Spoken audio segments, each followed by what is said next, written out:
Yes people, and welcome to Visions in Tokyo. I'm Johnny Dubb, a street photographer from Manchester in the UK, currently based out in Tokyo, Japan. Now if you're new to the channel, then welcome, and for those who've been watching my other videos in this series, a warm welcome back and thank you once again for stopping by. I do appreciate you checking out the channel. Now, a few months ago, I had the pleasure of reviewing a couple of X-Mount lenses for the Fujifilm system from a long-established Japanese manufacturer called Tokina. And to be honest, I was a fan of them. They came in the form of the 23 and 33mm atx-m f1.4 lenses, which I tested out for both video and photography and gave my initial thoughts and opinions on what they were like. I'm not going to go into those lenses here, but you can see that video review via the link above if you didn't get a chance to watch it already. Well, recently, Tokina announced that they would be releasing a new lens for the X-Mount lineup, and naturally I reached out and asked if it would be possible to try the lens out and do a small review. Thankfully, once again they agreed, and so today I'm pleased to share my thoughts on the newest lens from Tokina. And it comes in the form of this, the Tokina atx-m 56mm f1.4 for Fuji. Now at first glance it looks very similar, with more or less the same form factor as the two previous X-Mount lenses. The body has a metallic housing with the same clickless aperture as the others that goes from f16 to f1.4. You also get a nice metal hood that locks firmly into place and feels very secure.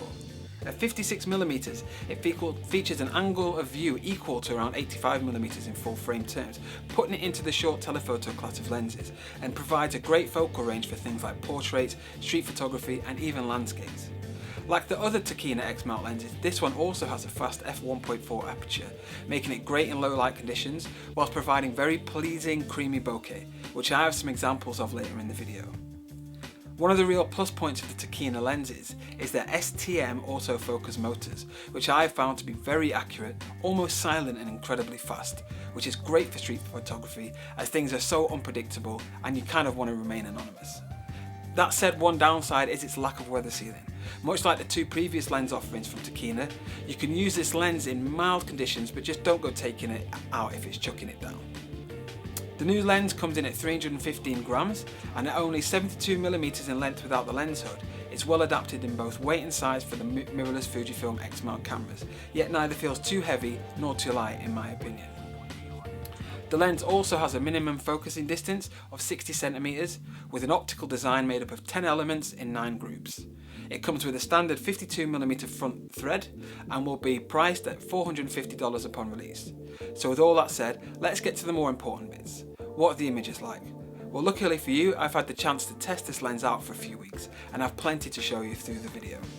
Full transparency, Tokina gave me the lens to review, however I have not been paid and all my opinions are my own. So without further ado, let's go shoot. Okay, so I took the lens out paired with the XT-3 down to Harajuku for a day. I'm not going to talk too much over these videos, I'm just going to let the photos speak for themselves. But these are all shot JPEG and I use a variety of different Fujifilm film simulations.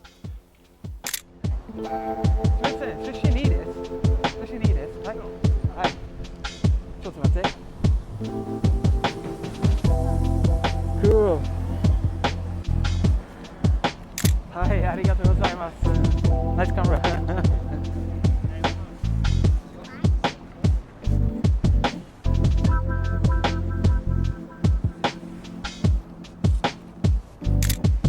写真いいです。はい。はいはいはい。Yeah, nice.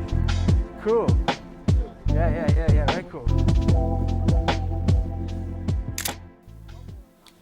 So those last couple of shots were quite interesting because I don't usually do street portraits, but I thought I'd give it a go just to see how this lens handles that kind of style, and I was really happy with the results. And this is a good example of how fast the autofocus is. I mean, you know, one shot of him static, and as he's driving off at speed I managed to get a nice clean image of him as well.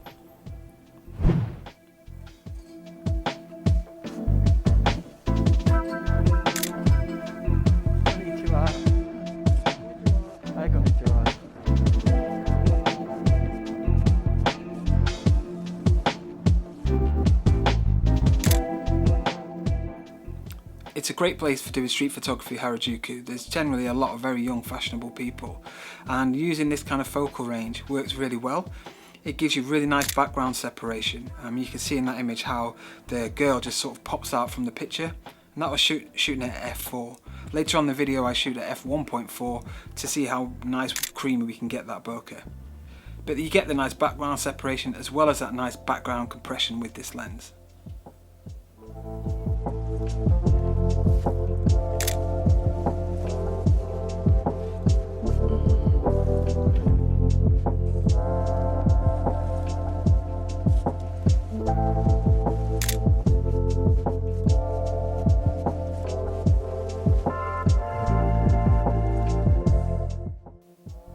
And again, here's another nice example of that quick autofocus. I just noticed the guy walking towards me with the hat on, pulled up the camera and it just nailed it.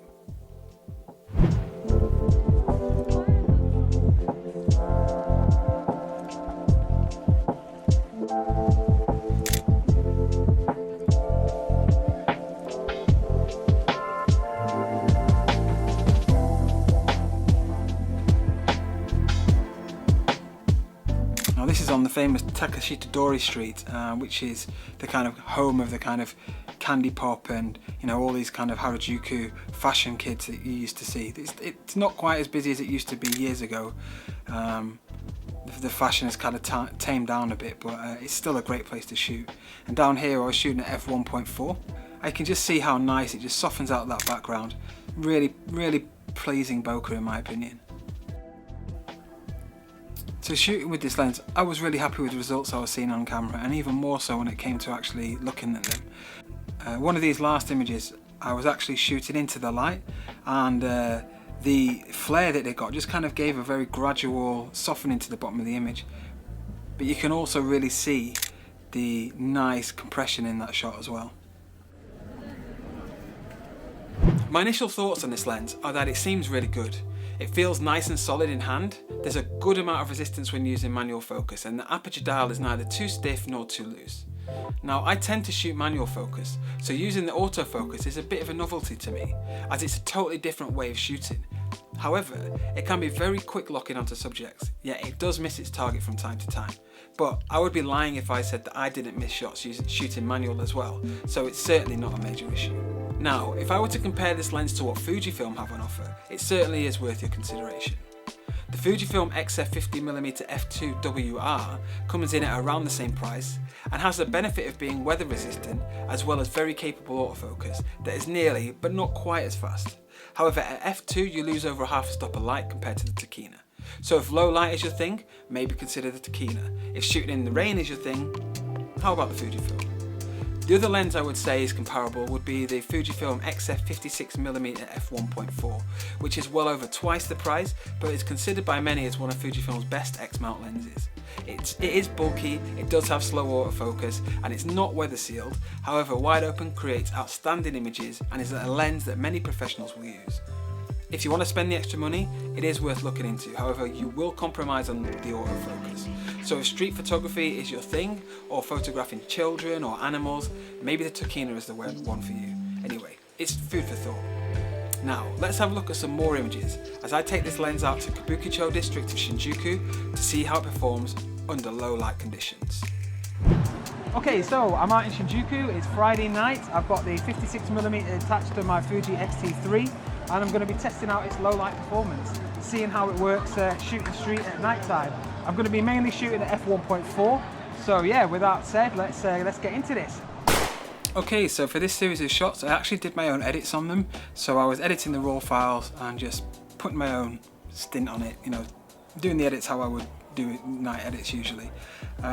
There are a couple that I used the Eternal profile for out of Capture One, but generally the images that you're seeing are just raw files edited.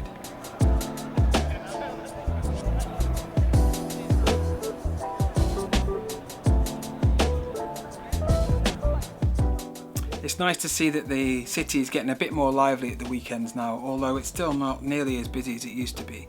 I tend to avoid going out into the busy areas usually, particularly whilst just coronavirus is going on. But I kind of keep myself to myself, so I keep socially distanced, and a lens like this is really good for that. You don't have to get too close to still be able to get nice and close and fill your frame.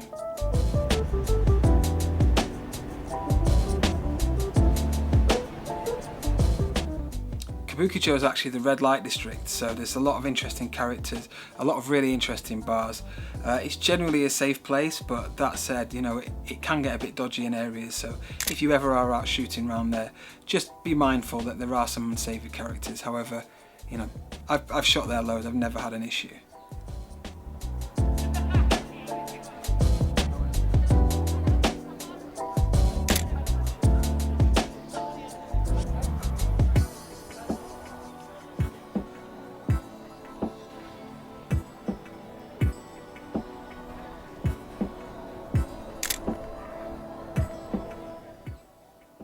These little side alleyways are so atmospheric and just make for incredible photos. But again, just be a little bit careful when you're going in these places.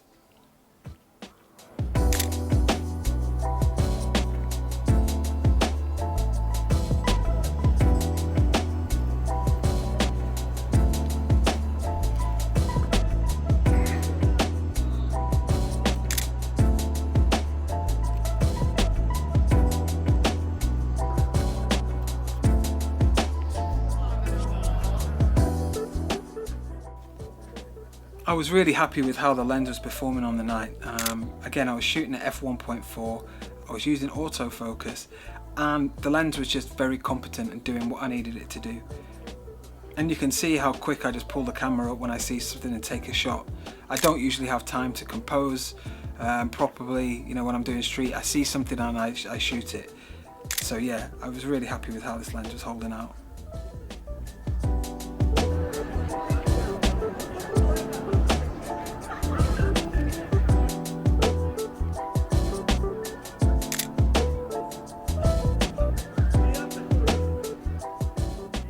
Yeah, you couldn't quite see there. There were those two ladies sat down looking through their bags with their umbrella, so I thought it made for an interesting shot.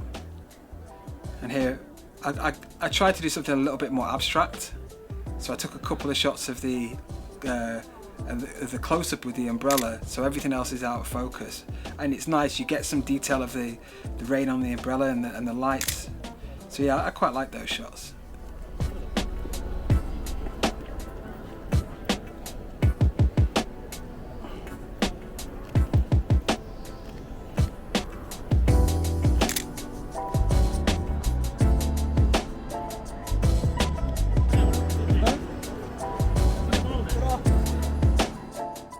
These guys saw me with the camera and asked me to take a photo of them, so I obliged. I don't know if they'll ever get to see it or not, but it is what it is.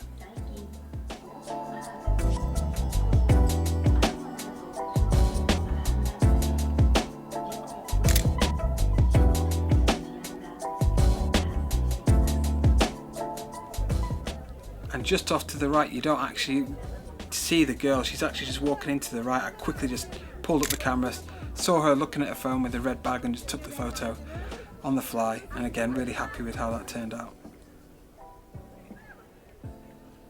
And a final little abstract one to finish the set.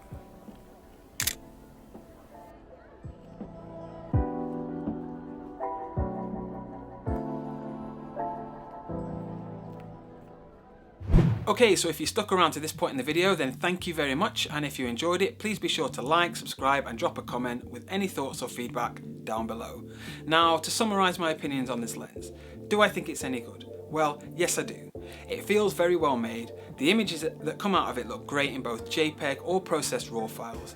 I know that Tokina paid a lot of attention to the lens coatings to ensure that they are optimised to work well with Fuji's colour science, and yes, I would say they've done a good job, as the images look great to me. One other thing to consider is that the lens is not weather sealed, which is a bit of a shame, but not the end of the world. I was using it out on a rainy night, as you can see, with no issues. However, just maybe stay clear of large storms or taking it swimming. Finally, who is this lens for? Well, I would say that it's certainly geared towards the amateur or even semi-professional market, and would work well with either hybrid shooters or just videographers or just photographers looking to get an affordable, fast prime lens.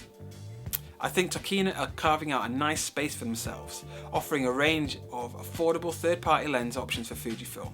And as the Fuji camera lineup grows, along with the number of new users to the system, I think it's important to have good quality, affordable third-party lenses available. I'm just hoping that Tokina will release maybe a 21 or 28mm wide-angle lens to their lineup in the future, providing more options and even possibly providing all the lenses that some people may ever need. Anyway, thanks for watching. I hope you enjoyed the video. You can find links to the Tokina website as well as a link to my previous Tokina videos in the video description, and I look forward to sharing more videos with you in the future. Stay safe, y'all. Peace.